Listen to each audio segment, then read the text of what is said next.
to Abu Bakr, you understand, and said, you wouldn't believe this, I was in a cave and I was speaking to the angel Jibreel.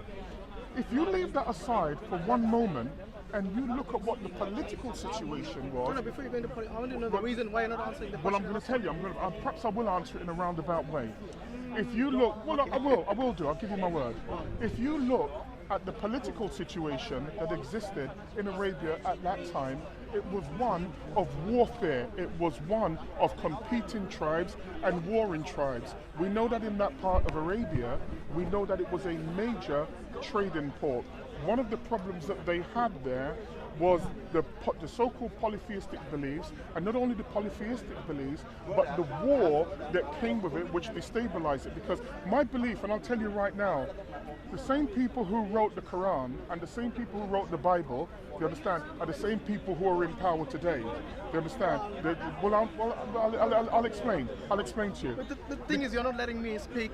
You made so many points. I would like to make can I just say counterpoints on that. So let me apologize to you, because I thought I was speaking.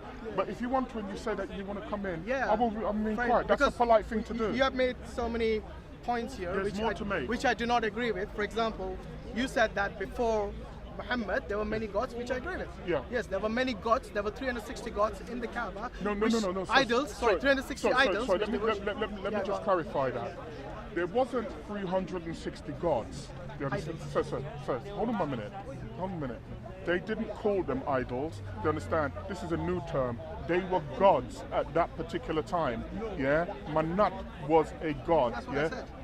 No, but you said idols. No, I said afterwards idols. First I said gods. Okay, but let me just say to you, they weren't just 360 gods, because I'm saying that there were 360 gods at that period of time in that part of the world. This is one of the mistakes that people make, because before... Oh no, I'm not saying in all the world. Did I say that? No. No, what I implied? No, that's what I'm saying. What I'm saying is, based on the hadiths, based on the Prophet's biographies, we know that when the Muslims actually entered Mecca from Medina, when they conquered Mecca, after they were persecuted and then driven away, went to Medina, but when they came back with an army and basically came back to their homes, this is what they realized, that there were 360 idols which they worshipped as gods.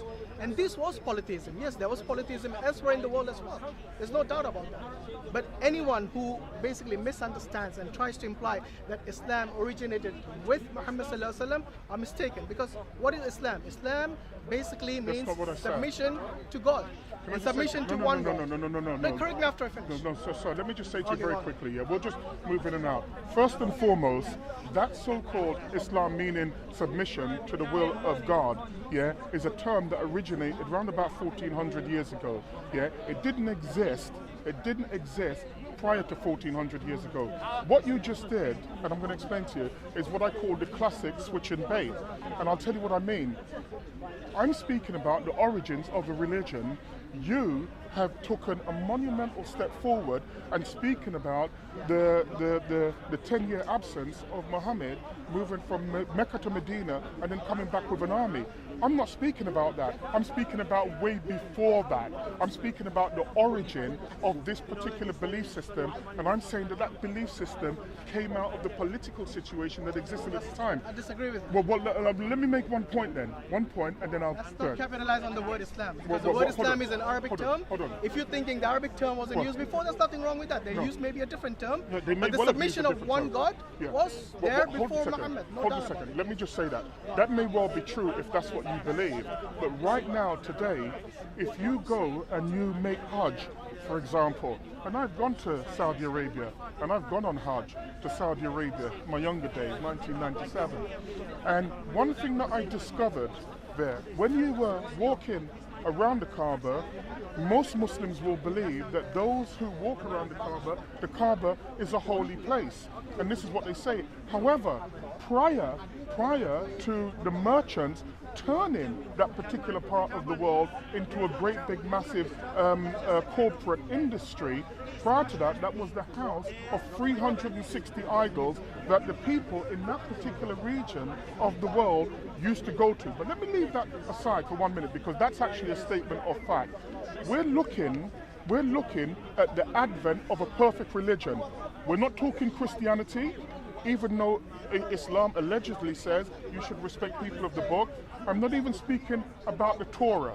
Yeah, let's leave the Torah. What is the point you're trying to make? I'm going to Because make I the think we're all point over the right place now. right now. No, no, we're not. We're not. It looks like we're that. not. Because you talk about the origin of Islam, which I disagreed with. Well, and I hold on a told you minute. why. I'm going to tell you. Go on. Don't get nervous because you might not have heard it. I'm No, trying no, to just tell clarify you. things here. And I'm going to clarify it for you because we're speaking about the origin of this particular religion, which if you saying speak the to, origin. What is the origin you believe that is? if they speak, Muslims tell you, yeah, that the Quran, that the word of Allah subhanahu wa ta'ala, which is allegedly written in the Quran, is perfect.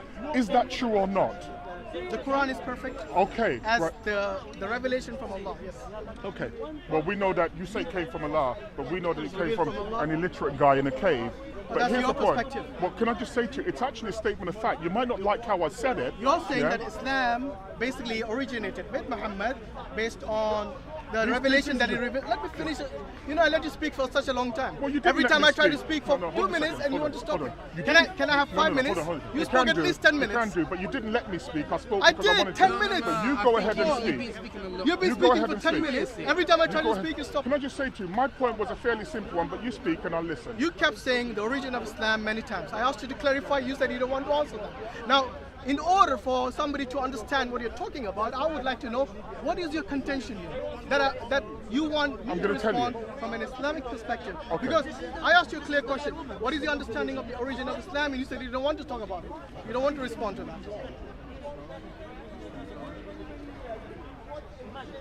I'm listening, sorry. Yeah. So what is the point that you want to respond to? What is the key point that Well, I'm going to tell you. you want to discuss here? Can I just say to you, Go on, please. I'm going to be honest with you. I like you, but you're doing like what most people who are Muslims do when they have an argument which runs counter to what they believe, and it's said in a clear and concise manner. So let me be very clear for a moment.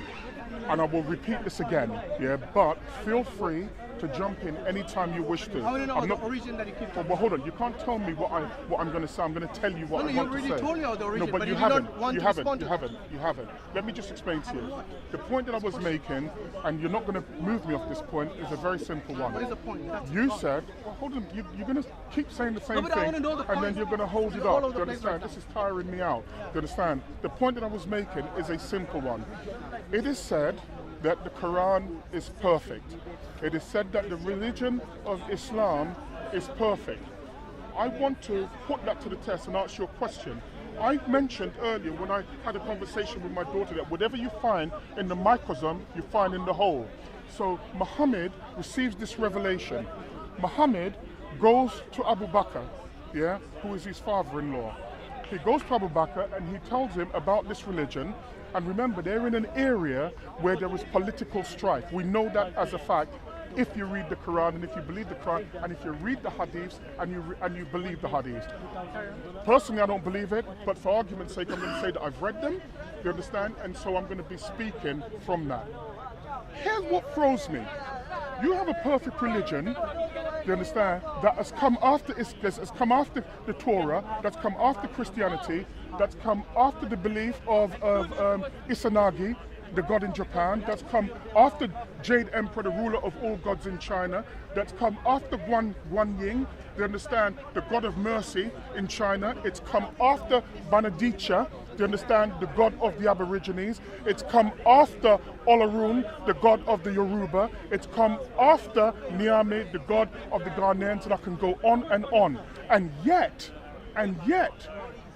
Prophet Muhammad, peace be upon him, and I say peace be upon him just out of respect, because I'm not here to be rude, but Prophet Muhammad dies and he appoints who?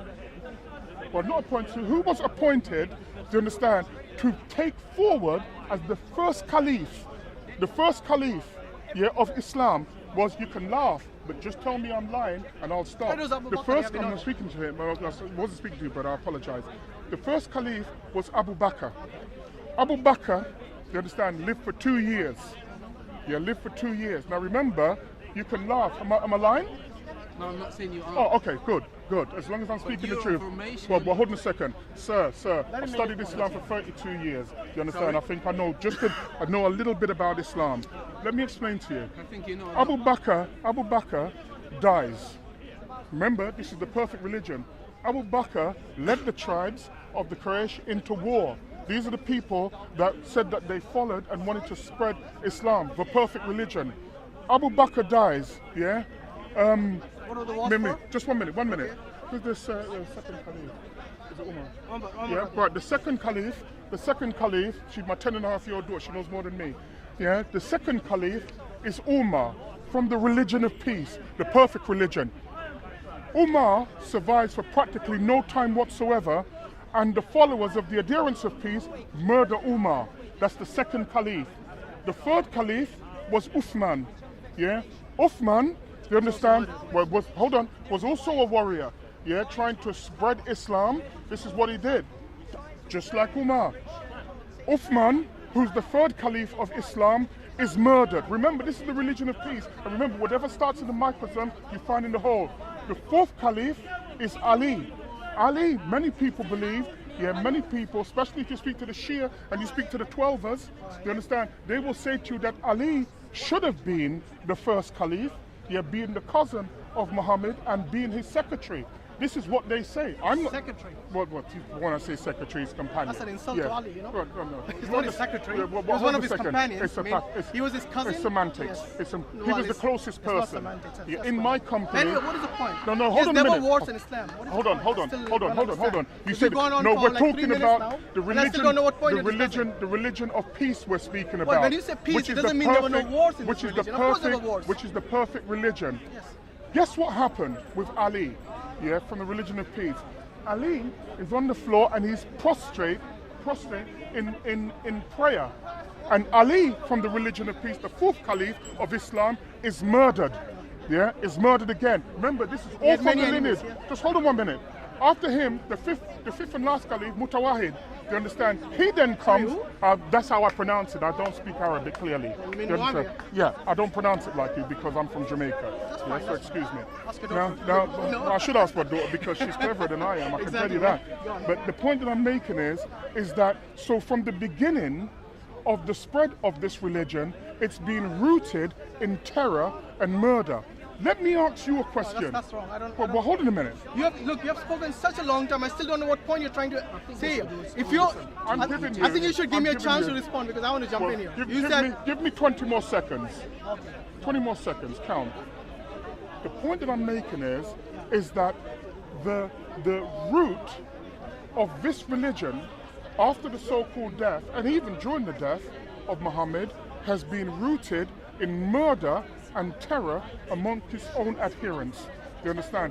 That is an absolute fact. So when today, in 2016, a Muslim comes and says that my belief is a righteous belief, it's the one belief in the world, and we believe, I say that's good for you, because everyone, seemingly around the world, has a God. And I will have respect for that belief. What you can't do is say that that belief is so powerful that everybody else should have it. That I won't accept. Okay, fine enough. It's your opinion. I mean, if you don't want to accept, that's fine. At the end of the day, yes, there were wars in Islam during its history, during its early history, and even later history. There's no doubt. I will not say there were no wars. And when you say the peaceful religion, it doesn't mean it was all rosy from the very beginning. You know, when Prophet ﷺ, from the very beginning, since his parents died, since his uncle and his grandfather died, yes, he had been on the receiving end. He and his people, the early Muslims, were driven away from Mecca, from their own houses. They were persecuted to the point where they had to basically run away from their own homes. What has that got to do with the origins of him being in a cave? You're trying to imply it was all just rosy. It was all what wars has and this terror. got to do I'm with? coming to that. I'll let you speak. Let me speak now. So what I'm saying is that yes, they were driven away, they were persecuted, and the same thing if you look at other religions. If you look at the time of, for example, the time of Jesus, yes, he was persecuted. The people that were with him, they were persecuted.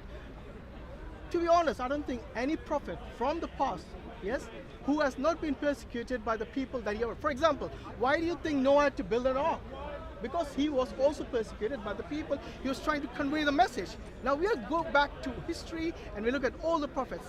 Most of them had to face this persecution from the people. Prophets?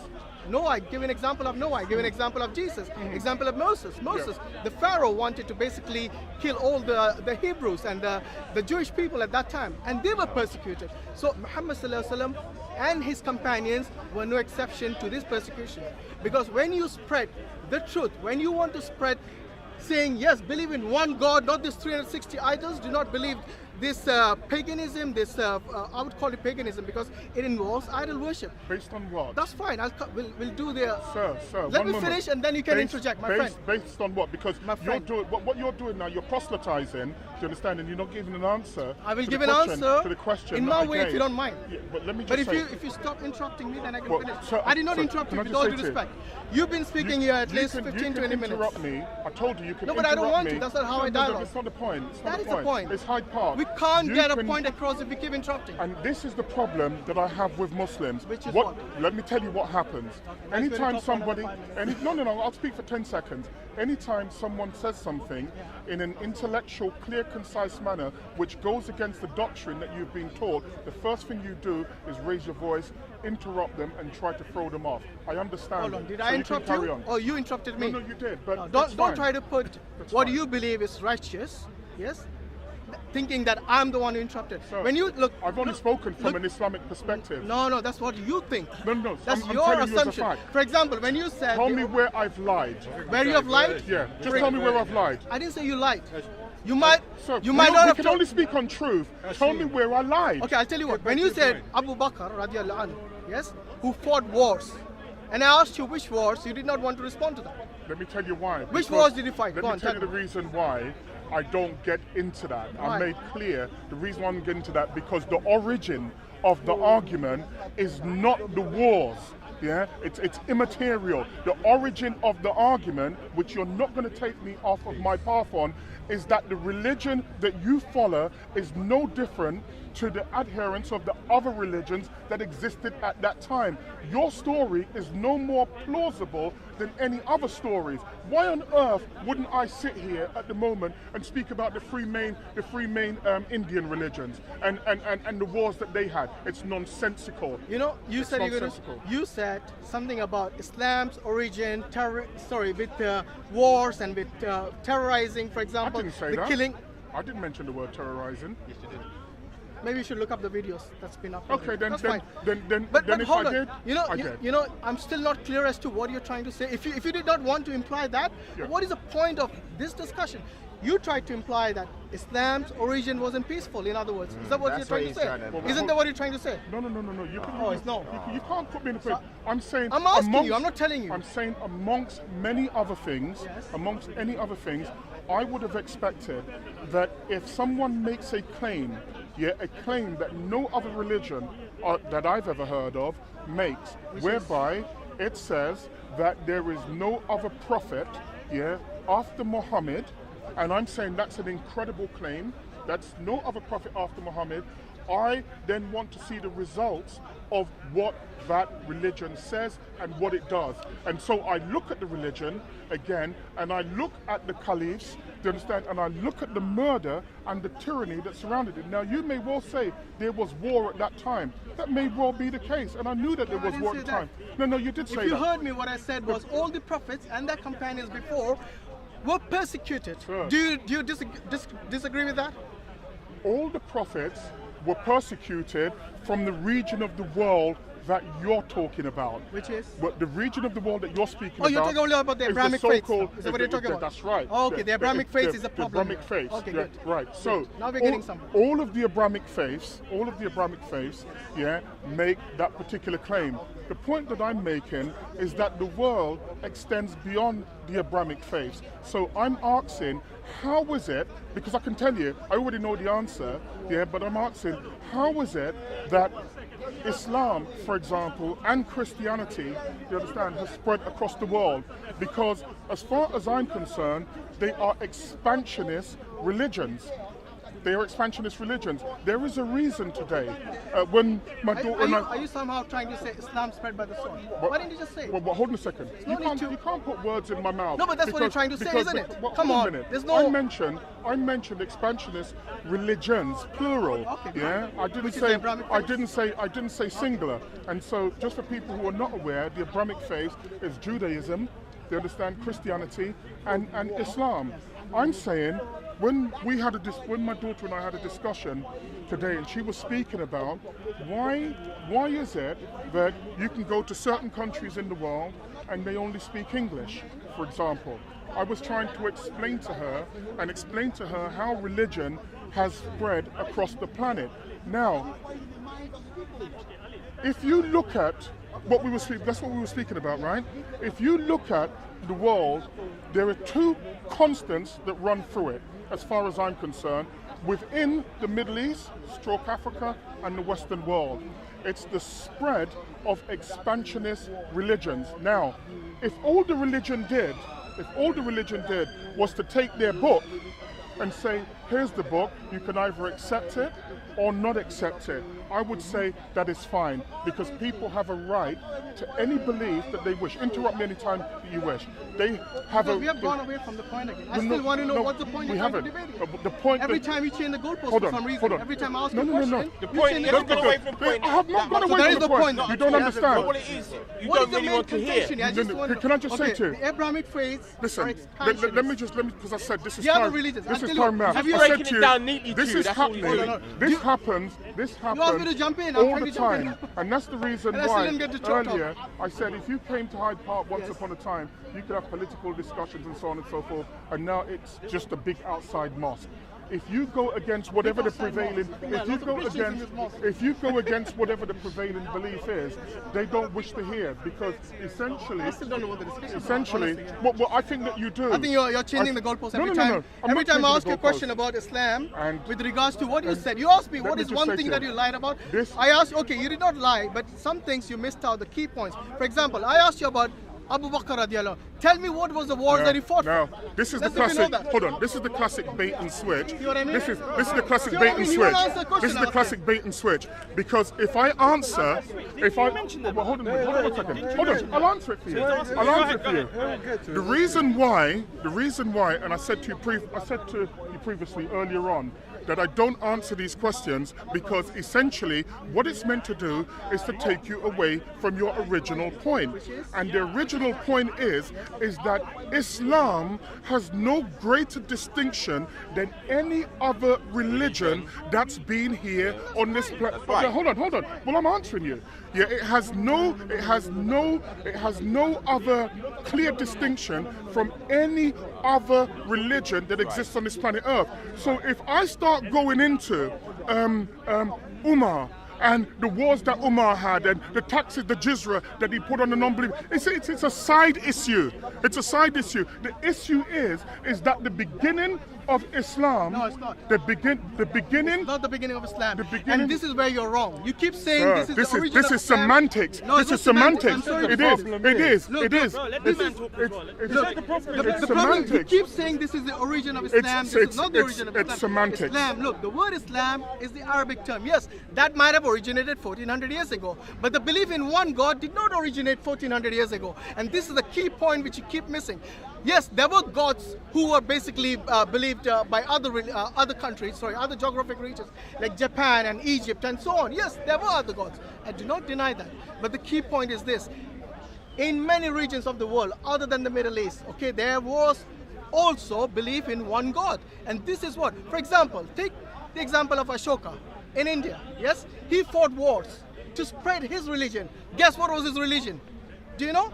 I've no idea. Buddhism. Yeah. Yes, this was a Buddhist king in India who was an expansionist, and he expanded. You see, before the United Nations, what was the rule of law? Basically, anyone who captures a land, they would rule it by their principles, by their doctrines, by their laws. And this is what happened. It was might is right. And this, regardless of whether it was in Africa, in Mexico, in Americas, in Australia, whatever the people were at that time, in the Middle East, yes, the rule was might is right at that time. They did not have defined borders like the way we have today in the United Nations, since the United Nations. Islam started from the time of Adam, from the time who basically submitted to one God. Anyone who submitted to one God is well, you can say, you can call me a liar by using flowery language. But what I'm saying is this: believe in one God. Adam never had to believe in I'm actually going to Muhammad. call you a liar. Well, you've already done so. Did Adam have to call you a believe liar in in a Muhammad? minute. Okay, do you I'm gonna believe in explain Adam why. first and foremost? Let's go back to How can you say I'm disingenuous? You're disingenuous, and I'm going to explain when you finish. Okay, let me finish that. Okay, so what I'm saying is, based on my belief, based on Islam, yes, it is a belief. And this is what I'm saying. We believe, just like other Abrahamic faiths, that the first man was Adam. And this first man believed in one God. And to me, that is Islam. To believe and to submit in one God is basically what Islam is. It did not originate with Muhammad, as many people misunderstand. And like I said, every prophet, every messenger had to face this persecution. Nothing new. Right, let me just say to you, I hesitate to say it, but you're a liar. And I'm going to tell you why you're a liar. Well, I'm going to tell you that where you use semantics, in order to take people away from what I was saying and then bring up something that didn't exist, you're a liar. And I'm going to tell you why. When you speak about Islam, meaning the submission to the will of Allah, you understand? That's fine. You can say that, but that came about 1400 years ago. Let me explain to you why I say that first and foremost. Prior to that, in Arabia at that time, we know, and you've already admitted, that it was a mixture of polytheists. Do you understand? This is Open up your mind.